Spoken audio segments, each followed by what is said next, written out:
Assalamu alaikum and welcome back to the Saturday show. My name's Fariha Notion and it has been a very long time since I've been on this show. 4 weeks? I think it's been 4 weeks roughly. Of course, we were joined by Sakina Apu and Kohinoor Apu, who have done obviously an amazing job, so thank you to both of them.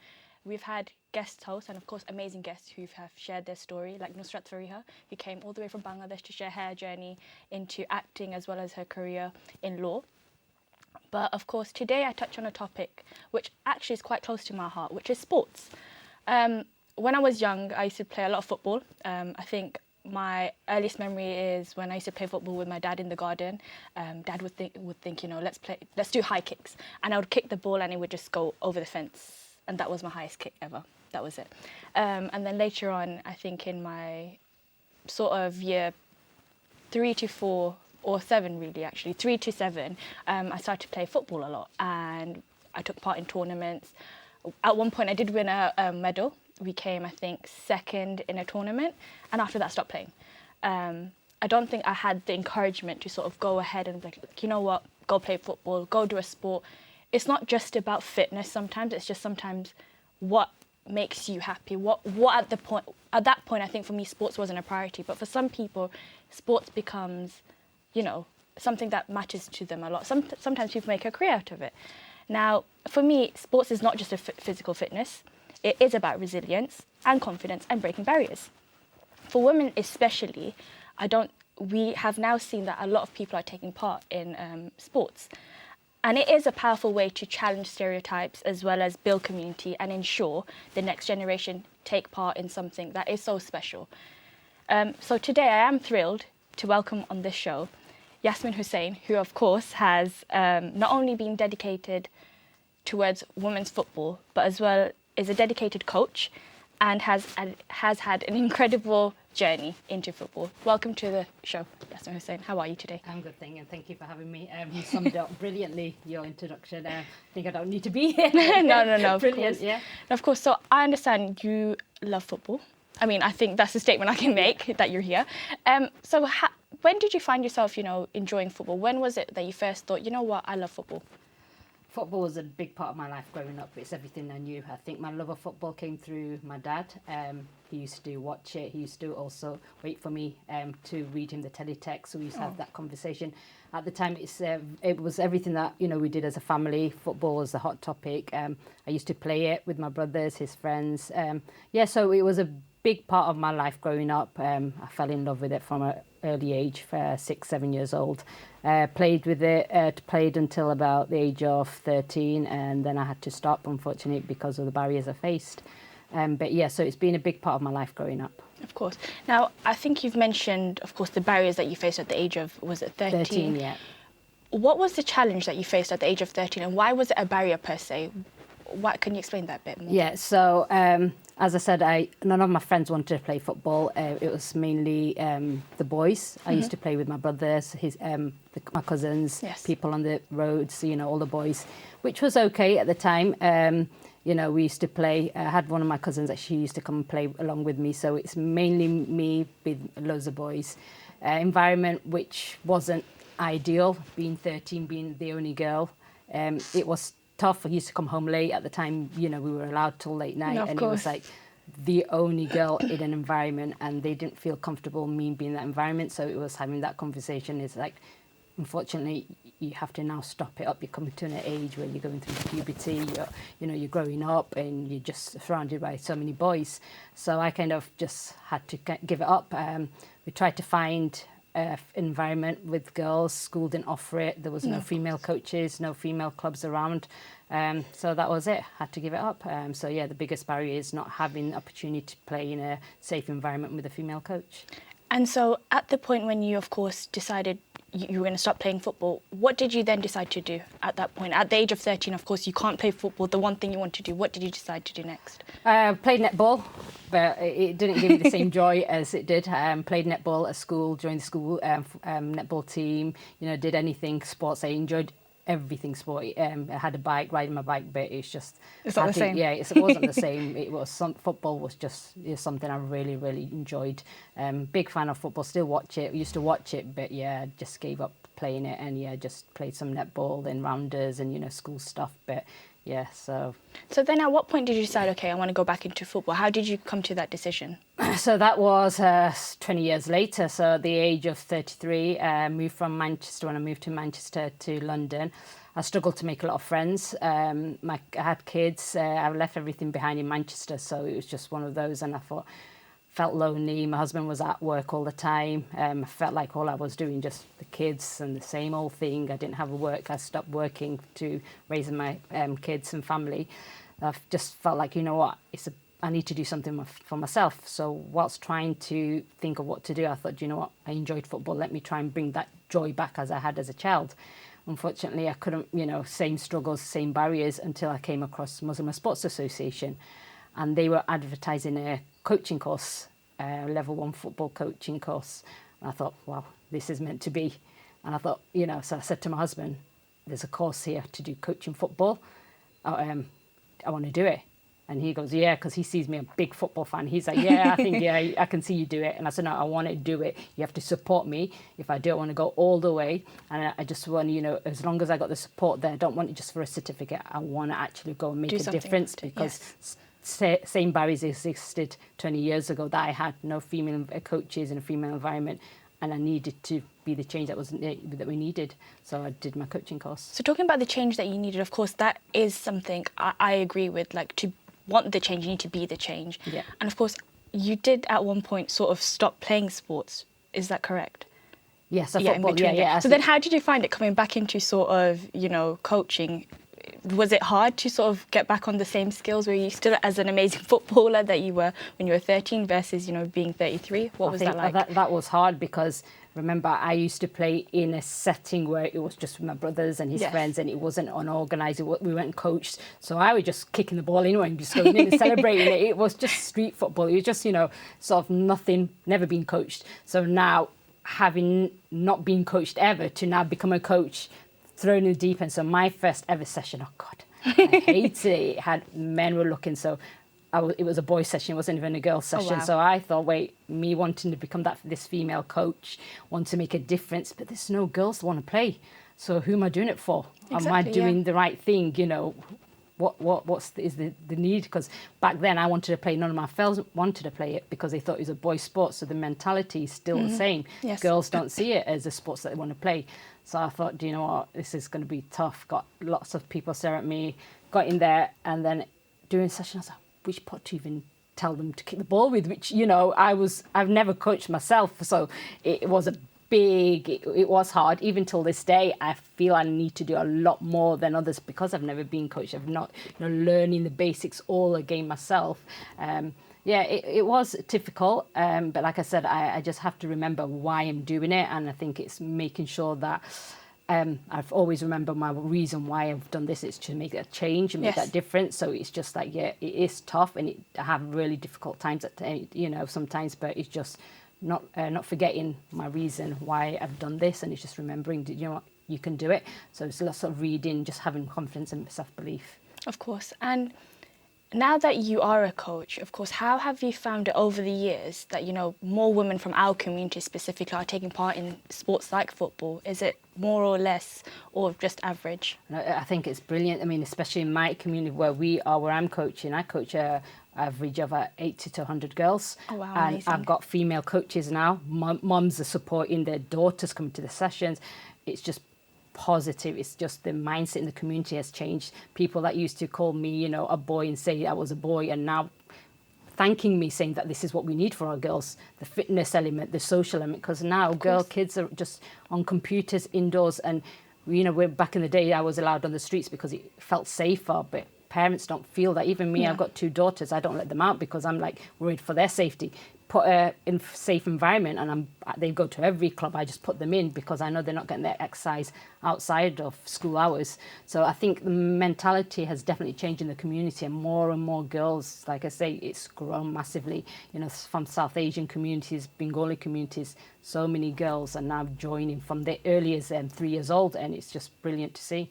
Of course. And I think within the Bangladeshi community, I think one thing we do face is that once you're, let's say, a mother or you're a wife, you're not as motivated, or someone doesn't push you enough to go and, you know, sort of focus on the fitness or the sports or the sort of your dream of whatever it is it might be.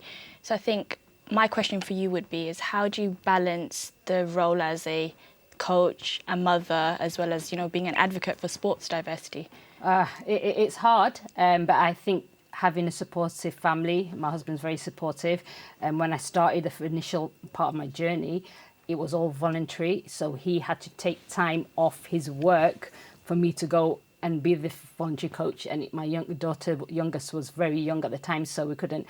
So a lot of sacrifices, but he knew that this is what I want to do, so he's always supported me in it. I think with me, I have this system where I know that I don't want to do more than like certain amount of days, because that's when I feel it's kind of strained, because I kind of do meal preps and works. So if I do more than 3 evenings a week, then it's like playing catch up.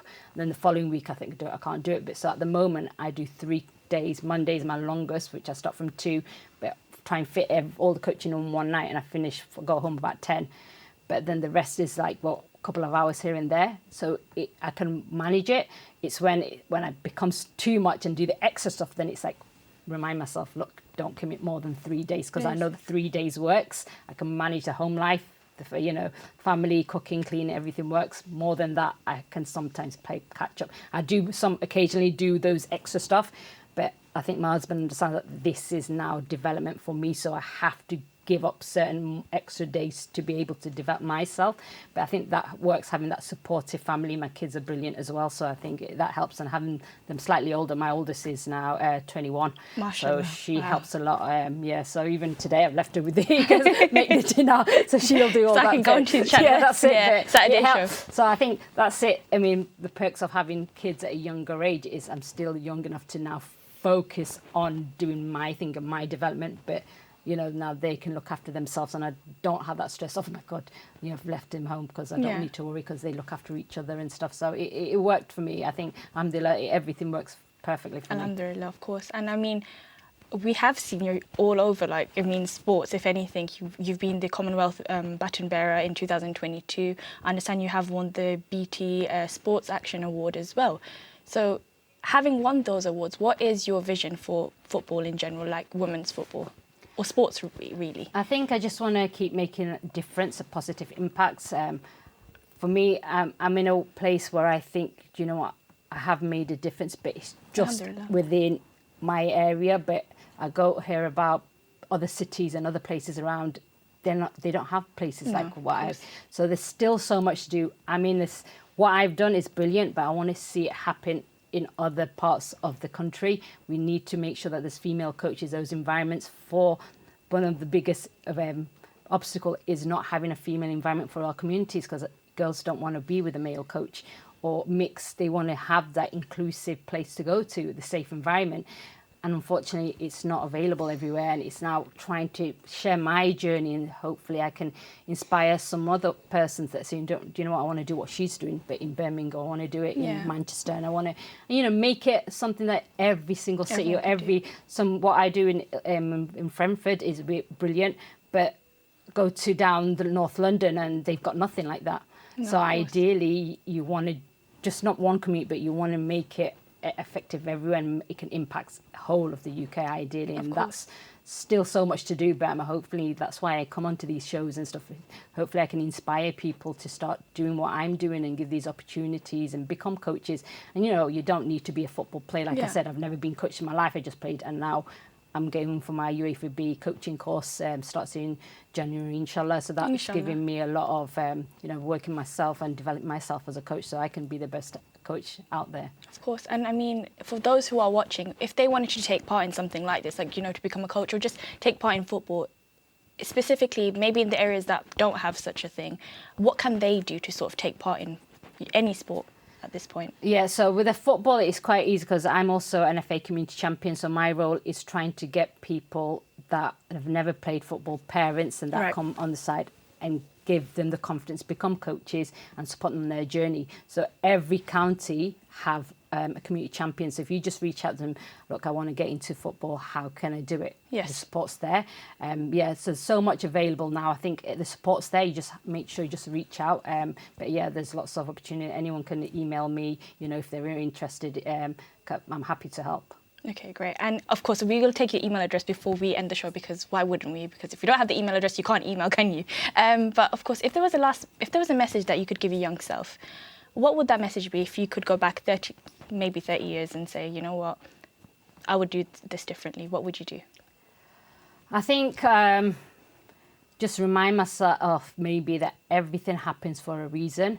So the hurt that obviously having to give up something you love so much hurt me as a child. It was like, oh, it's not fair. But looking back now, I understand that it was tough for my parents, you know, having that decision. But Yeah. if I did continue playing, maybe I won't be here today. And maybe these girls that I've been able to impact might not have a place to play football. Yes. So the sacrifice, in a way, I call it a sacrifice I've made, has been able to get to me to this age. So just a reminder, do you know what, whatever's happened is best, but it becomes a positive, your journey is going to be, and the outcome of having to sacrifice you playing at the age of 13 is going to be massive for later on. Over 80 girls are playing. If I played football, I would have fell out of love with it like I did with netball. You know, got it out my system. I don't think I could play netball.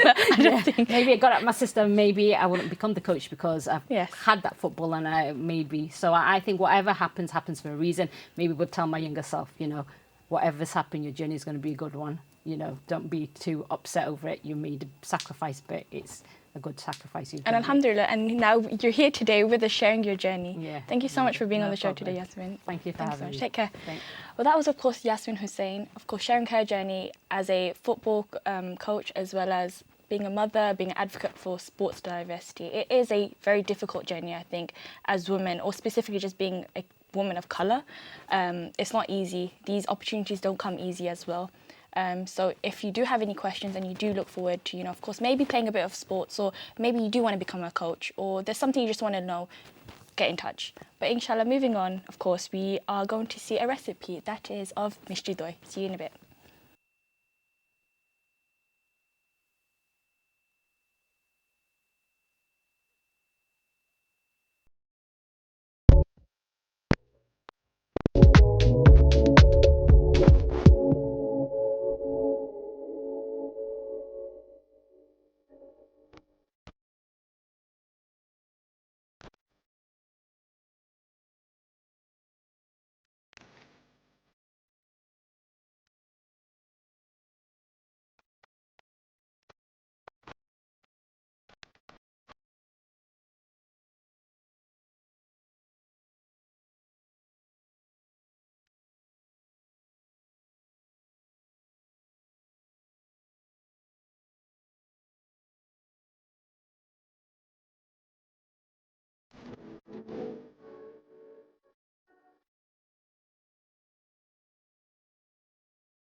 And that was mystery dough, of course, a very, very yummy dessert you can make easily from home.